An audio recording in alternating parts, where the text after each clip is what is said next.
Guys, welcome back. It is Racer X, and guess what? Today is actually the third day of the 8 Days of Xmas series. So, as I mentioned, it is one video every day leading up to Christmas Eve. And today, I'm actually pretty excited. I'm with my buddies, once again, Cooley Dodge in Irving, Texas. And I have a couple of cars that I really want to show you and compare. Been meaning to get this comparison in for quite a while. So, anyway, guys, I'm really looking forward to it. Also, if you are new to my channel, you haven't seen it before, you're just now, checking me out, or you've been watching lots of my videos, do me a gigantic favor, hit that subscribe button for me, check out my Instagram page as well, and we are off.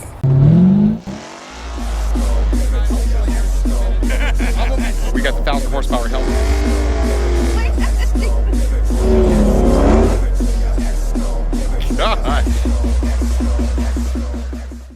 All right, guys, here they are. These are the two vehicles that I want to compare for you. A lot of people have been asking me, Racer X, why haven't you done more content on the Challenger RT? I want to see you compare it to something. So I had to kind of look around. I mean, the RT hits a little bit of a weird spot in the power band. Yes, it is a V8, but it is obviously the smaller of the two V8s that they offer. It's still a fantastic package. Well, you can see the Challenger RT right behind me in Frostbite. I actually love that color. And right here, I've got the Challenger. That is the Ford Mustang Ecoboost. Yes, 2.3 liter, 4-cylinder, but it has a turbo on it. This thing punches way above its weight, actually. Believe it or not, the thing is pretty darn quick and will surprise a lot of people. It makes for a very interesting comparison. So let's jump into the specs on these two vehicles and see how they actually do compare. Now, guys, I know this makes for a really interesting comparison, right? I mean, you're talking about a Burbly V8 5.7 liter engine. And then, of course, when you jump over to the Mustang, it is a 2.3 liter turbo engine in this. So you're talking about much smaller engine. I mean, more than twice the displacement here. But when you talk about the turbo in this thing actually is a very formidable vehicle. This thing, they actually say this thing will run the quarter mile in 13.7 seconds and do 0 to 60 in like 5.1. That is pretty darn quick for a 4-cylinder. Now, there also is a 700-pound weight difference between these two cars. This car comes in right about 4,200 and say 50 pounds, somewhere in there. This car is actually right about 3,550 pounds. So a much lighter vehicle. And that is part of the reason that these two are actually a pretty solid matchup.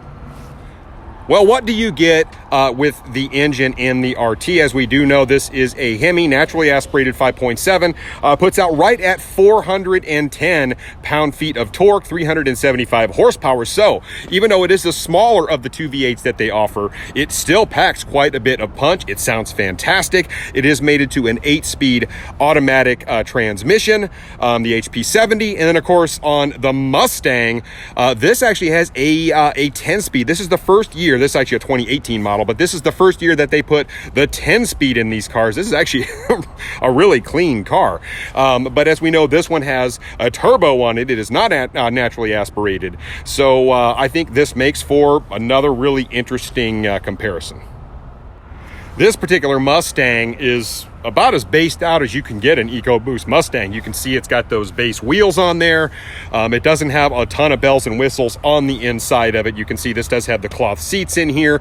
I mean, but really the rock star of this thing is that EcoBoost engine. And I know with a tune, it really wakes these cars up. This is actually the same engine that they use in their Ford Focus RS car, which is it's a fast kind of rally type car. And with all Mustangs, you can see the driving position is quite a bit different than it is in the Hemi.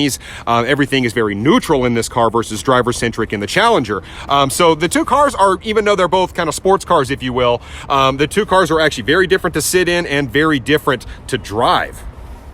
As I mentioned before, the Ford Mustang actually has quite a neutral driving position. You can see you've got your gear selector here, of course your parking brake over here. Obviously, you've got your other seat. But you know what? I mean, it is a really nice kind of look and feel to the inside of this, almost like a carbon fiber type weave here. But it is very centric in terms of just everything real square. A lot of buttons and stuff here. A much smaller screen in this car. I know they do have different trim levels in this, but the real big thing is, how does it drive? And as you can see with the Challenger RT, the seats in this car are a little bigger. This car all around is just bigger, as you do see the dash wraps around towards the driver. Very different on the inside of this car. Obviously, you can see the dash even up here is much larger, much longer. It's got a big hood sticking out over the front of it. The gauges in both these cars are actually quite nice. The infotainment center here, as we know, that's the 8.1, and it works quite well. So everything in this car, it's a very comfortable car to drive and to own. Let's go put them through their paces. So really the big question of the day is which of these two cars is actually faster, right? Is it the Challenger RT or is it the Ford Mustang Ecoboost? Well, we'll find out. Let's go see what happens.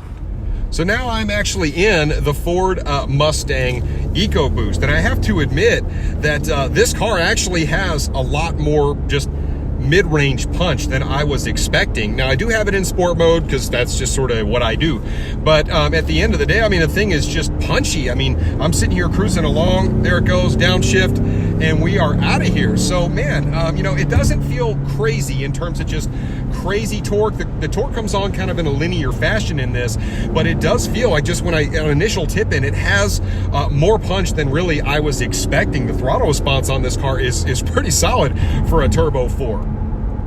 Another thing I will say is this car feels pretty light on its feet. Is it on par with, say, you know, a GT 350R? Obviously, no, it's not. It's way less expensive. But in terms of just being pretty light, yeah, I mean, it does feel pretty light on its feet. And obviously, I've driven lots of RTs, which I will get into here in just a little bit. But you can definitely feel the weight difference between this car and the Challenger or the Charger RT when you're driving it. I mean, it does feel pretty responsive. No, it's not a C8 Corvette in terms of responsiveness, but it definitely doesn't feel sluggish at all when you're going to corner in the thing. Tell you, coming out of these corners, this car really does have more punch than you would expect. It's not a bad little package on this Ecoboost. So here's the thing. I want to compare it because that's really what this is all about. It's what I like to do.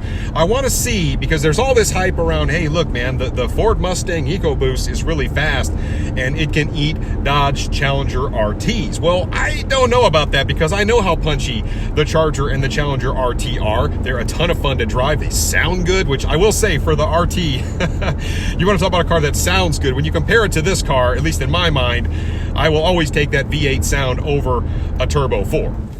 So I really feel like the best test for these two cars is kind of the 0 to 60 test, just to kind of see how the two compare to each other. In a roll race, I really feel like maybe it would be fun to kind of do like a 30 to 100. Problem is I can't get the Draggy to actually give me that statistic. It's a little bit tough. So what I want to do, we'll do some 0 to 60 pulls and see how the two cars compare. And here we go. No wheel spin at all. The car just goes. So 60. There we go.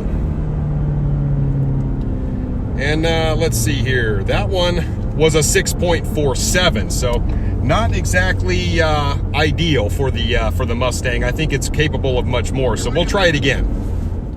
All right, we'll try it again here and see what happens. I'm gonna stall it up just a little bit. A little bit of wheel spin, but almost none. Feels pretty solid, actually. 60. Well, that one was a 6.08 on that. So the car, it kind of feels like it bogs just a little bit out of the hole, but not too bad. This is in sport mode, but I do feel like we can get this thing into the 5s. So let's see what happens if we give it another shot. All right, here we go again. We're out of here.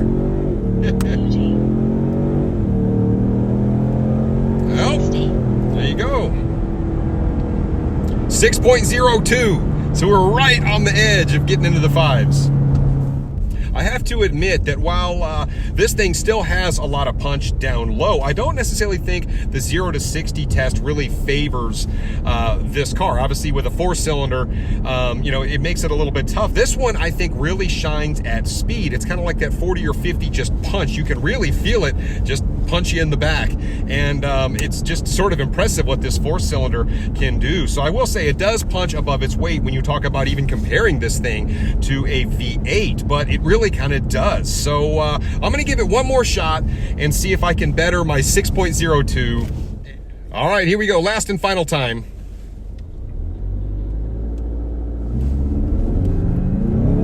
we go. 60. All right, that one. 629. So I will say, I mean, the car wants to spin the tires just a little bit, and this thing is definitely not shy on power. It is quite surprising, actually. Okay, so that is it for the Ford Mustang Ecoboost, and I have to admit that it is it's a pretty solid performing machine. A little bit surprising to me. As I look at the numbers here, I'm seeing like 626, 608, 602, and 629. So 602 was the best I was able to muster on this particular surface on this day, and that's one thing I do want to mention. And I also want to tell you guys, because I know I always get in the comments section, oh, well, my car does this, this, and this. And keep in mind, you're using your car timer that also allows for rollout and all that kind of stuff. The Draggy does not allow for that. So it's not really a fair comparison to compare your in-car timer to what the Draggy is. The Draggy's always going to be a little bit slower because it doesn't allow for that. But a very solid performance, almost into the fives for the Ford. Let's go drive the Hemi and see what happens. Now I am aboard the 2020 Dodge Challenger RT with the 5.7 liter Hemi in it, and I suspect that traction might be a little bit more of an issue in this car than it was in the Ford because of the way the car makes power. It does have quite a bit of punch down low, and with these little 245 RSA 2s on the back, I have a feeling I'm really going to have to be careful not to spin the tires too bad, but we're going to find out. Yeah, driving the Hemi, you can definitely feel an immediate difference in the punch and the torque of the V8. I mean, it's just very apparent when you drive this thing. Now, I think in a roll race, the EcoBoost versus the RT is a very, very interesting thing. And I do, in my heart, feel like the V8, this RT, is a faster car, 0 to 60. However, traction, as we all know, is an equalizer when it comes to these things. So is it really faster? Now, I know this car is not the 6.4, its bigger brother, but I will say that as I'm driving this thing around, just on the street, the normal driving, anything, say, under 100 miles an hour, sorry, Draggy's still talking to me, but the car feels extremely capable and very punchy. Matter of fact, I need to pass this guy. This thing is still no joke. It still puts a big smile on your face. So yeah, I realize it may be not the quarter-mile monster that the Hellcat or even the Scat Pack would be, but in terms of still having a really nice amount of punch to it and something that will still get your attention, it does that. All right, here we go.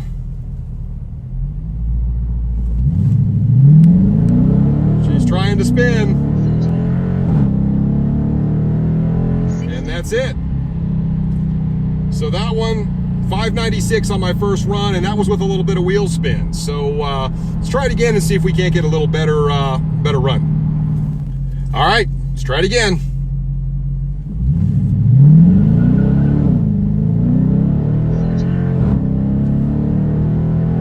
That's it. That's all she wrote. Oh, how did we do there? 594. So I'm still combating a lot of wheel spin. You can really feel a difference in torque with the V8. It's very noticeable. It's not that the EcoBoost didn't make power and torque, because it definitely felt like it did. It's just one of those things that, you know, the V8 just makes more. All right, we'll give it one more go here. Let's see what happens.